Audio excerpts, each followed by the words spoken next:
আসসালামু আলাইকুম রহমতুল্লাহি বারাকাতু।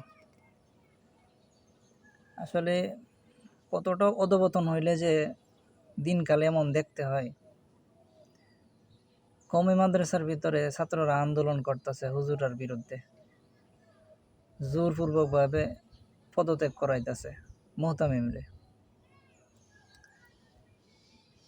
কথা হইল, এই মুহতামিম এই জায়গা থেকে গেলে কি অন্য জায়গার মধ্যে চাকরি পাইতো না,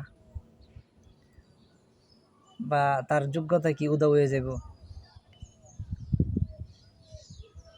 কি এমন জিনিস পাইছে যে তারে, সে কি এমন দুর্নীতি করছে, বা হুজুররা কি এমন সুযোগ সুবিধা পায় যে তারে পদত্যাগ করাইতে হইব, বা তার সাথে এমন বেয়াদবি করতে হইব ছাত্রদের? হ্যাঁ, সে ভালো খায়, সে ভালো খাবার খায়, সে একটু সুবিধা ভোগ করে, পরিবার নিয়ে থাকতে পারে, একটু সুবিধা ভোগ করে, স্বাভাবিক এটা করবেই। কারণ একটা বাস ড্রাইভারের কথা বলি, একটা বাস ড্রাইভার আজ থেকে 10 বছর 15 বছর আগে যেই টাকা বেতন নিত, এই টাকা বেতনে এখন বাস দৌড়াইতো না। নতুন ড্রাইভার আর পুরান ড্রাইভারের মধ্যে পার্থক্য আছে না? দক্ষ ড্রাইভার, অভিজ্ঞ ড্রাইভার আর একটা নতুন ড্রাইভার, পার্থক্য আছে না? তে একটা মানুষ এই মুহূর্তে আমি না হইলেও হয়তো 20-25 বছর ধরে মাদ্রাসা চাকরি করতেছে, বা পড়ালেখার বিষয়ে হয়তো সময় দিছে, ধরতে গেলে দেখা গেছে তার 20-25 বছর হয়ে গেছে মাদ্রাসার লাইনে। তে এই 20-25 বছর পরে আয়া কি সে এই টাকা আয় করার যোগ্যতা নাই তার? সে যদি অন্য কোনো লাইনে, সে যদি 25 বছর ধরে বাসের হেল্পারিও করতো, তারপরেও তো এর থেকে বেশি টাকা আয় করতো। মাদ্রাসার ছাত্ররা কোন বুঝে ওই লোকটারে পদত্যাগ করাইতেছে? অজুহাত কি দিছে? যে সে ভালো খাবার খায়, হ্যাঁ, সে পরিবার নিয়ে থাকে, অন্য হুজুররা থাকে না। আরে ভাই, সব হুজুরের যোগ্যতা কি সমান নাকি? এক হুজুর পড়ালেখা করছে, মাওলানা পড়ালেখা হাফেজ হইয়া পরে মাওলানা পড়ালেখা করতে করতে দেখা গেছে 16 বছর 17 বছর গেছে। আর এক হুজুর দেখা গেছে যে শুধু হেফজখানা পইরাই 18 বছর 20 বছরের পোলাপান শুধু হেফজখানা পইরে এরপরে হেফজখানার মধ্যে চাকরি লয়ে লাইছে, বা দেখা গেছে এই নুরানির মধ্যে চাকরি লয়ে লাইছে। সব হুজুরের যোগ্যতা কি সমান হয় নাকি? না, সব হুজুরের অভিজ্ঞতা সমান হয়? প্রত্যেকেরই তার স্থান বুঝে তারে সম্মান দিতে হয়। সে যদি দুর্নীতি কইরা থাকে, তার এই বিচারের জন্য এলাকার গণ্যমান্য ব্যক্তিরা আছে। ছাত্ররা কি জন্য আন্দোলন করবে? কওমি মাদ্রাসার ফরমের প্রথম নিয়মই হইল যে কোনো ছাত্র যদি আন্দোলন করে বা কোনো দলাদলি করে, কোনো ধরনের রাজনৈতিক সংগঠনের সাথে জড়িত হয়, কোনো ধরনের উশৃঙ্খল থাকে, তাহলে ওই ছাত্ররে কোনো ধরনের দ্বিধাবোধ ছাড়াই বহিষ্কার করা। ওই জায়গার মধ্যে উস্তাদরে আইনে কেমনভাবে হেনস্থা করতেছে আমি দেখা, মানে আল্লাহ, এত লজ্জা বলার মতো না। কি পরিস্থিতি! যে এই ভিডিওটা ভাইরাল হয়েছে ফেসবুকের মধ্যে, দেখেন আপনারা, আমি লিঙ্ক দিয়ে দেবো ভিডিওর মধ্যে, এই ডিসক্রিপশনের মধ্যে। তারপরে কি ধরনের যুক্তিতে হুজুরে হেনস্থা করতেছে? যে মাদ্রাসার লাইট নাই গা লেফটিনের মধ্যে, লেফটিনের লাইট কি হুজুরা নষ্ট করে? নাহলে লেফটিনের টেপ হুজুরা নষ্ট করে? ছাত্ররা এগুলো নষ্ট করে। প্রতিদিন টেপ লাগানো লাগে, প্রতিদিন লাইট লাগানো লাগে। একদিন 2 দিন যাইতেই পারে, বা মাসখানেক যাইতেই পারে, এইগুলো প্রতিদিন আর কত পাল্টাইব?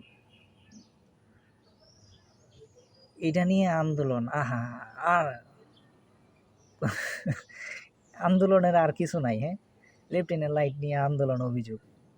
আবার ছাত্র নাকি প্রতি ক্লাসে থেকে 5 জন করে ছাত্র নিয়ে মিটিং করতে হইব। এটা কোন মাদ্রাসার মধ্যে আছে? আমাদের সময় তো আমাদের উস্তাদরা এরকম করে নাই। প্রতি ক্লাসের থেকে 5 জন করে গেলে একজনও তো নেই। তো এটা তোমরা কোন ধরনের দাবি জানাইতেছো যে 5 জন করে নিয়ে প্রতি ক্লাসেতে নিয়ে তারপরে তোমাদের নিয়ে মিটিং করতে হইব? উস্তাদরা যেটা ঠিক করে, উস্তাদরা মিটিং করে যেটা ঠিক করে, এটাই ফাইনাল।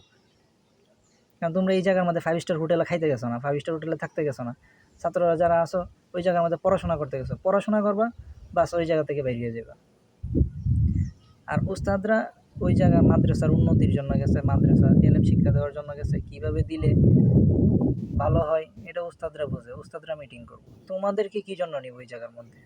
তোমাদের কোনো অভিযোগ থাকলে উস্তাদরে বলবা একান্তভাবে, বা যদি উস্তাদের বিষয়ে কোনো অভিযোগ থাকে মুহতামিমের বলো। মুহতামিমের বিষয়ে কোনো অভিযোগ থাকলে গণ্যমান্য ব্যক্তিরা আছে এলাকার, তাদেরকে নিয়ে তাদেরকে কাছে বলবা, বা গার্জেন আছে, তোমাদেরকে আন্দোলন করার সাহসটা কে দিল? আমি এই জিনিসটা বুঝলাম না। তোমাদের বয়স কত হয়েছে? তোমাদের কি আন্দোলনে নামার মতো বয়স হয়েছে? তোমরা তো বালেগই হও নাই।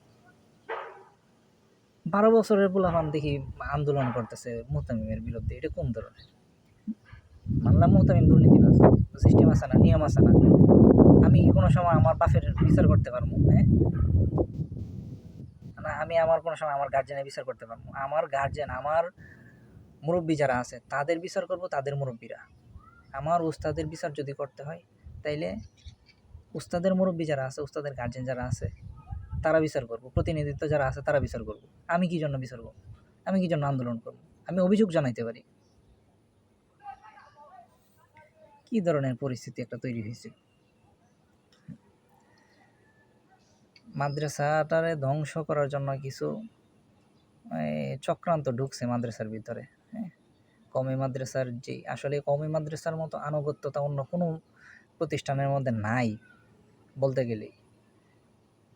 সেই জন্য এই কওমি মাদ্রাসার যে সুনাম আছে, এই সুনাম নষ্ট করার জন্য কিছু চক্রান্ত ঢুকছে, আর অবুঝ শিশুরা এই চক্রান্তের মধ্যে পা দিতেছে।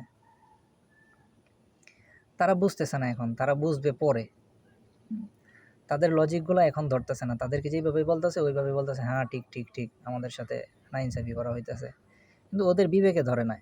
একটা সময় আমরাও মনে করতাম যে হুজুররা এত সুযোগ সুবিধা ভোগ করে, আমাদেরকে কেন দেয় না, বায়ু করে না। এখন বুঝতেছি, এখন বুঝি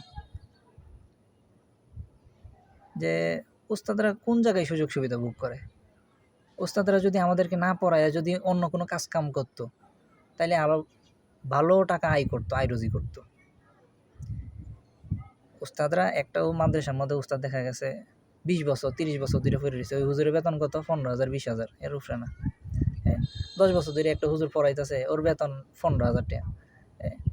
এত বছর ধরে যদি ওই বাসের হেল্পারগিরি করতো, তাইলে এলাকার যত বাস হেল্পার আছে সব হেরে উস্তাদ ডাকতো, এমনকি হের আয় রুজি 40-50 হাজার উপরে হইতো। একটা বাসের ড্রাইভারগিরিও যদি করতো, বা একটা অটো ড্রাইভারগিরিও করতো, হ্যাঁ এতদিনে অটো মালিক সমিতির সভাপতি হয়ে পড়তো। হ্যাঁ, কিন্তু মাদ্রাসার মধ্যে চাকরি করিয়া তার কোন জায়গার অবস্থা হয়েছে।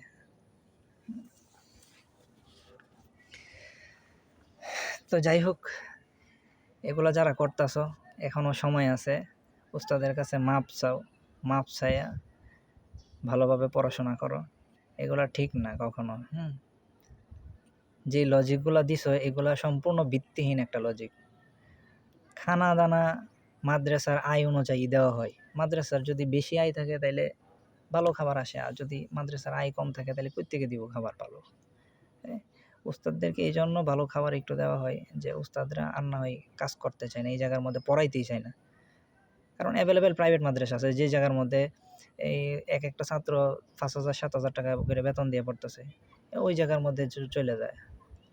তোমরা কয় টাকা বেতন দিতেছো? তোমরা যারা এতিমখানার মধ্যে পড়াশোনা করো, কয় টাকা বেতন দিয়ে পড়াশোনা করো ওইটা বলো। যখন কোরবানি ঈদ আসে, প্রত্যেকটা উস্তাদের কোরবানির মধ্যে কালেকশন করতে হয়, সব ছাত্ররা ছুটি দিয়ে দেওয়া হয় 2-4টা ছাত্র ছাড়া। পুরা এলাকা জুড়ে ভিক্ষা কইরা তারপরে আইনা তোমাদেরকে খাওয়াইতে হয়। তোমাদের রুটি রুজির জন্য উস্তাদদের পুরো এলাকা দিকে হাত পাততে হয়, চামড়া কালেকশনের লেগে আর ধান কালেকশনের জন্য। এমনকি কালেকশন করার পরেও দেখা গেছে হুজুরা 2 মাস 3 মাসের বেতন আটকে থাকে, হুজুরা বেতন পায় না ঠিক মতো। উস্তাদরা যে এই জায়গার মধ্যে আছে এইটাই বেশি, আর তোমরা এই জায়গার মধ্যে প্রতিবাদ করতেছো। কে করবো এই জায়গার মধ্যে চাকরি? যারা উস্কানি দিতেছে তারা চাকরি করবো এই জায়গার মধ্যে? তাদেরকে এনে বসায় দাও, তাইলে তাদের কাছে পড়ো। আল্লাহর রাস্তায় এখনো সময় আছে, উস্তাদের কাছে মাপ চাও। উস্তাদের সমস্যা থাকলে উস্তাদের বিরুদ্ধে অভিযোগ জানাইবা, এলাকার গণ্যমান্য ব্যক্তিরা আছে তাদেরকে বলে দিবা, তারা মিটিং করে বিচার করুক উস্তাদের। তোমরা বিচার করার কে? তোমরা এইভাবে বেয়াদবি করার কে? কওমি মাদ্রাসার সুনামগুলো নষ্ট করো না তোমরা। কওমি মাদ্রাসা কোনো সময় এরকম বিদ্রোহ তৈরি হয় নাই। কওমি মাদ্রাসা চলে আনুগত্যশীলের মধ্যে। শত কষ্ট হোক, এই জায়গার মধ্যে উদ্দেশ্য একটা, আল্লাহর রাজি খুশি। আল্লাহ তো দেখতেছে, আমার সাথে যদি কেউ না ইনসাফি করে আল্লাহ বিচার করবো। আমি আসছি এই জায়গার মধ্যে এলেম শিক্ষা করতে, আমি এলেম শিক্ষা করবো, বাস চলে যাব। সুতরাং এই জায়গার মধ্যে যারা এখনও এরকম চিন্তাধারা আছে, চিন্তাধারা বাদ দিয়া আল্লাহর হস্তে একটু দিনের জন্য মেহনত করে যাও এবং ভালো হয়ে যাও, ভালো হয়ে চলার চেষ্টা করো। আল্লাহ এই জায়গার মধ্যে হয়তো তোমার একটু কষ্ট, হয়তো আল্লাহর রাস্তায় তুমি একটু কষ্ট করতেছো এই জায়গার মধ্যে, কিন্তু আল্লাহ তাআলা তোমার পরবর্তী দিবে, অনেক কিছু দিবে এই ওসিলায়। আসসালামু আলাইকুম।